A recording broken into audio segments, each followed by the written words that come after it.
مرحب مرحب يا هلال، أهلا أهلا كيف الحال؟ قد غبت وإليك اشتقنا، وانتهى بعدك صار وصال.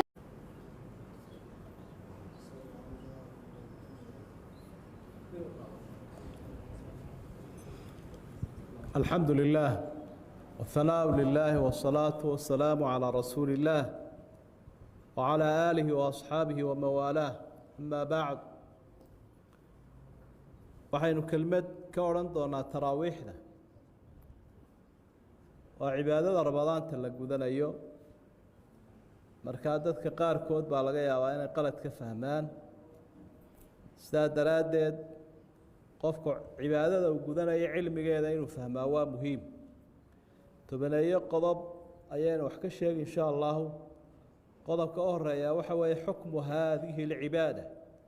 cibaadadan xukumkeeda ma faral baa mise waa sunne waa laga yaabaa dadka qaarkood inay faral u haystaan laakiin cibaadada taraawiixda salaada la yidhaahdaa waa sunne sunne macnihiisu waxa weeye qofkii la yimaado ajri badan buu helayaa faralkana way u kabaysaa qofkii ka tagana loo cadaabi maayo haddaanu dafirsanayn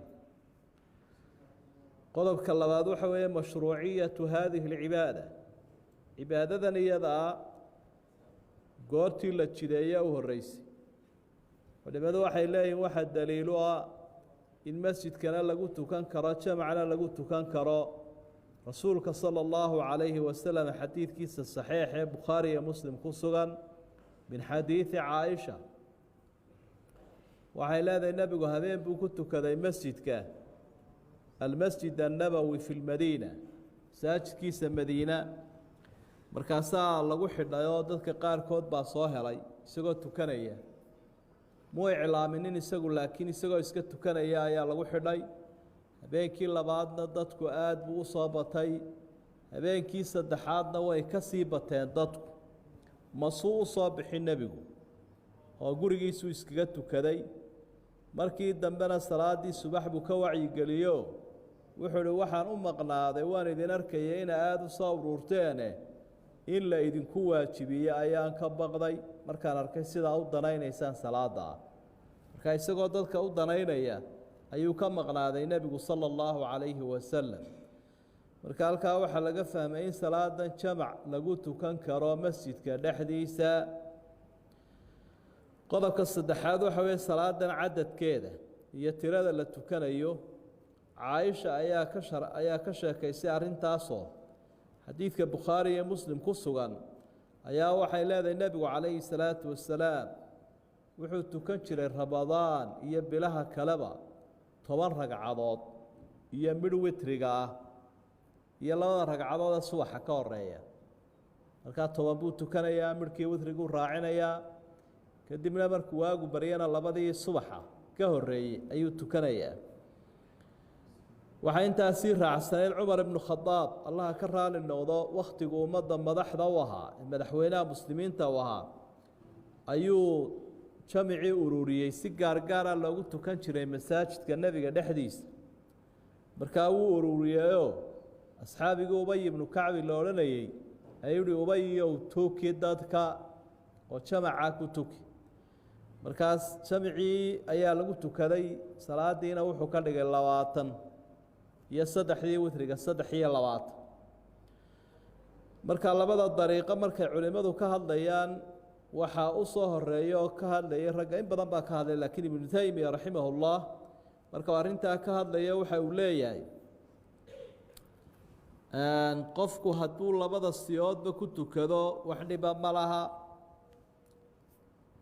qofka maleeya cadadka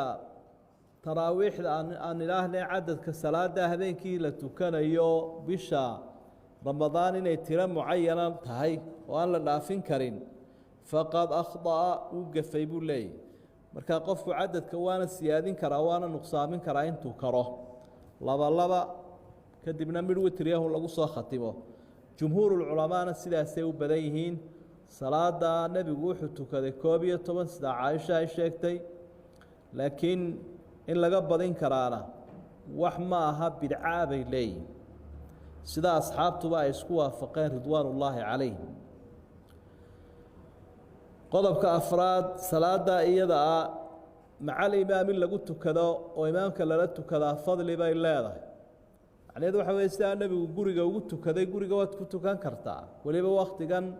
cabsida laga qabo ururka dadka iyo xanuunkan guriga wuu iskaga tukan karaa qofku haddii imaamka lala tukado oo wax dhibihi aanay jirinna marka iyadana fadli dheeraad uu nebigu sheegay calayhi salaatu wasalaam man qaama maca alimaami xataa yansarifa kutiba lahu qiyaamu leyla xadiidkii saxiixa tirmidu warinaya wuxuu sheegayaa qofka salaada la tukada habeenkii imaamka ee la dhammaysta wuxuu ka dhigan yahay qof habeenkii oo dhan cibaado u taagnaayoo kale ayaa ilaahay u qorayaa marka fadligaasay leedahay hadduu imaamka la tukado kayfiyada salaadan loo tukanayaa waxa weeyaan labalabana waa loo tukan karaa afar afar lix ayaa loo tukan karaa oo laysu raacin karaa laakiin midhka witriga ah waa inuu u dambeeyo taasi baa markaa nebigu calayhi salaatu wasalaam faraysaynu ka arki doono qodobka lixaad waxa weeye maxaa la akhriyayaa salaadan dhexdeeda qur-aanka nooc gaar ahoo la akhriyayo lagu eegaan karaa miyuu jiraa mise tiro cayiman may ka soo aroorin nebiga calayhi salaatu wasalaam tiro cayiman oo rasuulku akhriyay qur-aanka kariimka ah sidaa daraaddeed culimmadu waxa ay leeyihiin cid walba wixii u sahlanaaduun bay akhriyi doonaan markaa selafka qaarkood waxay ku dhammayn jireen sidaasaa ibnu yaziid asxaabiga da-yartaa uu tilmaamayo khatma bay samayn jireen oo soddonkay ku dhammayn jireen ramadaanta habeenkiiba jus qolyaha qaarkood 10 jis bay akhriyi jireen qaarkood habeenkii waxay akhriyi jireen macnaa saddexdii habeen mar bay ku dhammayn jireen qolo iyo awooddeed jamaca had iyo jeer tukanaya inta uu karayuu isla garta wey waxaan se wanaagsanayn faas in loo tukado sida dadka qaarkoodoo aynu aragno qulhuwallaha uun ku tukada iyadoo qur-aanka ilaahay badan yahay deg deg sida ay u raadinayaan qulhuwalluun bay ku tukanayaan salaadiina aad baa loo eryayaa taasi waxay luminaysaa macnihii salaada iyo khushuucdii qad aflaxa almu'minuuna aladiina hum fii salaatihim khaashicuun ilaahay markuu ammaanaya awliyadiisa waxau ihi waa dadka marka ay salaada tukanayaan khushuucsan marka khushuucdii baa lumaysa way dhacdaa dadka qaarkoodna waddamada qaarkood inay kaba sii fududeeyaan oo maalan washamsi oo kale dee intee oo ragcadoo lagu tukado washamsi waduxaaha waa ragcad ragcadda labaad waalqamari idaa talaaha waa ragcad sidaasun loo wado markaa way macno beeraysaa salaaddii kaa inta la isla garto oo si degan loo akhriyo ayaa aada u muhiima qodobka toddobaad waxa weeye witriga in loo dambeysiiyo nebigu calayhi salaatu wasalaam xadiidkii saxiixa waxa uu ku yidhi awtiruu yaa ahla alqur'aan fa ina allaha witrun yuxibu lwitr dadka qur-aanka ehelka u haw ee qur-aanka lagu soo dejiye loogu talagalay ku camal falaya ku cibaadaysanayo witriga la yimaada oo salaadiina midhka u dambeeya witri ka dhiga ijcaluu aakhira salaatikum bileyli witra xadiidkii saxiixayn ku ah salaada habeenkii tukanaysaan midh u dambeysiiya qodobka sideedaad waxa weye hadday dhacdaba qofkii inuu witrigii horreysiiyo doonana marka dambe salaaddii inuu kordhiyo maxaa u bannaan dalqubnu caliyin xadiidkiisaa saxiixii waxa uu sheegayaa laa witraani fii leyli kaas xadiidkaasaa ka jawaabay laba witri ma jiraan habeenkii mar haddaad witrigii qadintay marka labaadaad doonto laba ragcadood inaad tukato wakhtigaa suxuurta witrigii baanad soo celinayn wakti mucayana miyay leedahay oo salaadani lagu joojinaya haa salaada habeenkii la tukanayo salaatuleylka la idhaahdo waxaa lagu tukanayaa waxaa la tukan karaa ilaa intaan waagu baryin sida uu sheegaya xadiidka muslim ku sugan min xadiidi abi saciid awtiruu qabla subx subaxa ka hor awtiruu qabla an tusbixuu intaan waagu idiin baryin ka hor salaada witriga tukada buu nebigu uhi calayhi salaatu wasalaam man adraka subxa walam yuutir falaa witra lahu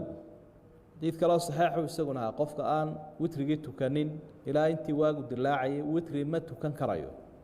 markaa salaada wakhtigeedu bacda shaay buu ka bilaabmay ilaa wuxuu soconayaa intaan waagu dilaacina aadaanka dambe aan lagu yeedhanina aan la adaamin salaada iyada qalada fahmin kuma ega keliya salaada habeenkii taraawiix waa la yidhaahdaa waxaa tarwiix lagu magacaabay salafku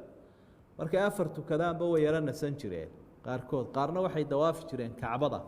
oo salaada iyo dawaafka ayay israacin jireen marka tarwiixa saas rawaxa yurawixu tarwiixan waa masdaru rawaxa tarwiixu waa nafisaada lagu dhex darayay ragcadaha dhexdooda marka afar la tukadaba ayaa ay ugu dareen ayaa magaca loogu tilmaamay laakiin waa salaatuleyl iyo qiyaamuleyl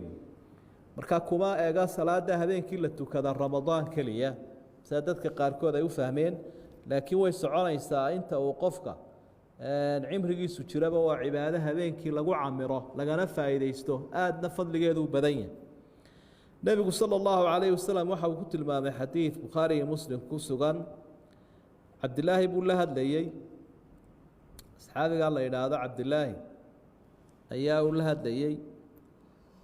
ibn camr bn caas markaa waxau uhi yaa cabdallah laa takun midla fulaanin kaana yaquumu bileyli uma taraka calaa macna alxadiid cabdilaahi oo hebel oo kale ha noqonin habeenkiibuu cibaadaysan jiro uu iska daayey marka aad u hadayn sidaad ramadaan u cibaadaysanayso bilaha kalena uwad oo ha joogtayn ila ilaahay la caabudaya ramadaan bilihii kalena waa la caabudayaa marka cibaadadaas sidaas u soconayaa wakhtigeeduna oo ramadaan wuxuuna la doonayaa inaynu u jabsanaano oo aynu cibaadadii la qabsanno oo wakhtigeennii ku buuxino laakiin wakhtiga kalena waa ku camiraynaa waa sii wadaynaa tobaneeyada nuqdadood ayaynu taraawiixda ka odhan lahayn marka qofku hadduu masjidka yimaadana waa ku tukan karaa oo duruuf ka hor joogsanaysa aanay jirin hadduu gurigiisa joogo oo xaaskiisa iyo ciyaalkiisa imaam ugu noqdu tukiyana salaatuleylkii waa tukin karaa taraawiixdii oo xagga horeana waa tukin karaa intubana way iska bannaan tahay qunuudkana waa la raacinayaa madhabu waa isku khilaafsan yihiin oo qola waxay leeyihiin qaybta dambe ramadaanta weeye qolana waxay leeyihin waa lagu wada caam yeelayaa witrigaasaa qur-aanka ayaa qunuudka lagu akhriyayaa iyadoo loo ducaynayo ehelka asxaabta iyo ummadda islaamkaba aakhiriya adduunkana wixii khayra lagu ducaysanayo wahada ma aquluhu waastaqfiru اllah wasalaamu calaykum waraxmat اllaahi wabarakaatu